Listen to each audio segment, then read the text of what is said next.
What's up, guys? Today I'm going to be showing you how to do a fuel filter on a 1995 Volkswagen Jetta 2.0 liter.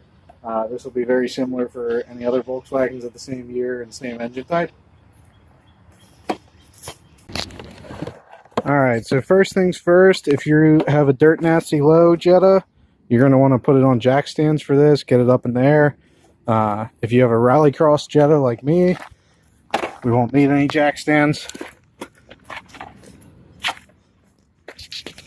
You look under the passenger side of the car, your fuel filter is going to be right there. It's encased in this plastic, and that's mounted usually with a bolt in the front and the bolt in the back. If yours is like any other Mark III, those nuts are probably freaking rusted and you're not going to be able to get them off.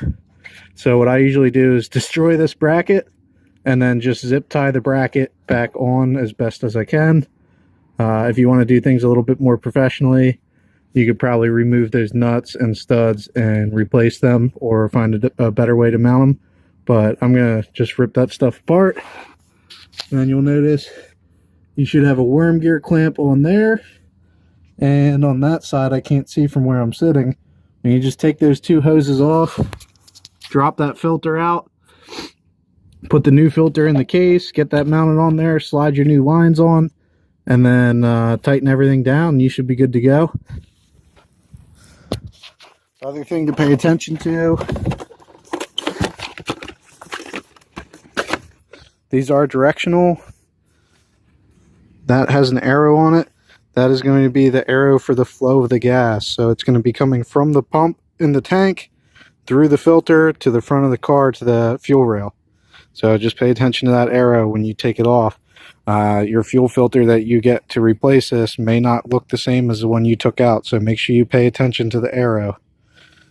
That side even says out on it. Alright guys, so I got that bolt off for the bracket. There's a bracket drop down now. Like I said, the front or the rear stud was broken off. The front stud's still there, so that's good, so I can reuse that. For me, that was a 17mm nut. I had to use an extension in the socket to get to it. And then, like I said, you got those two worm gear clamps, and then you can pop the fuel filter out of this case here.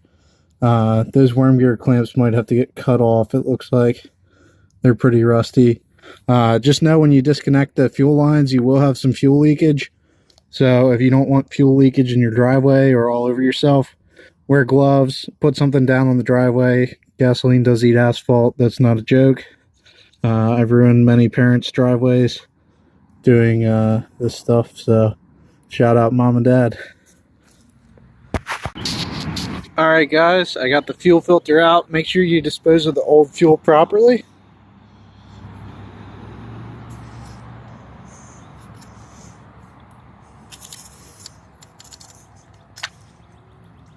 I like to use it as a fire starter.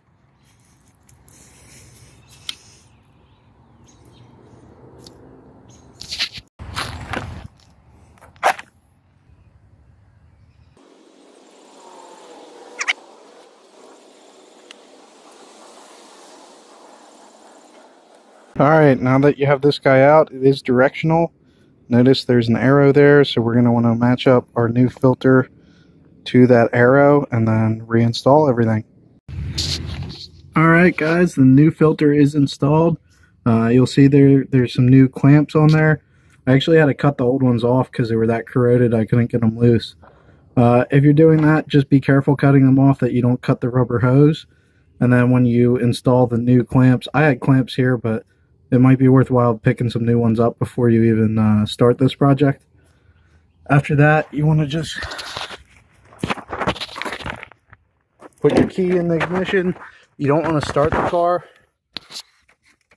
but just turn it so the power's on. That'll turn your fuel pump on. You want to come down here, make sure you have no leaks.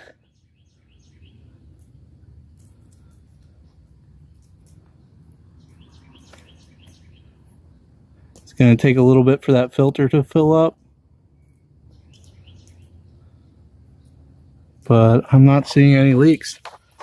So that's that. Once he confirms you have no leaks, just leave your key on for 30 seconds to a minute, and then you should be able to fire it up.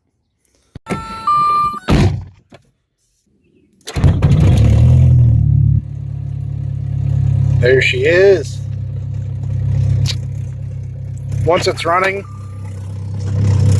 I like to go back and double check one more time that she's not leaking.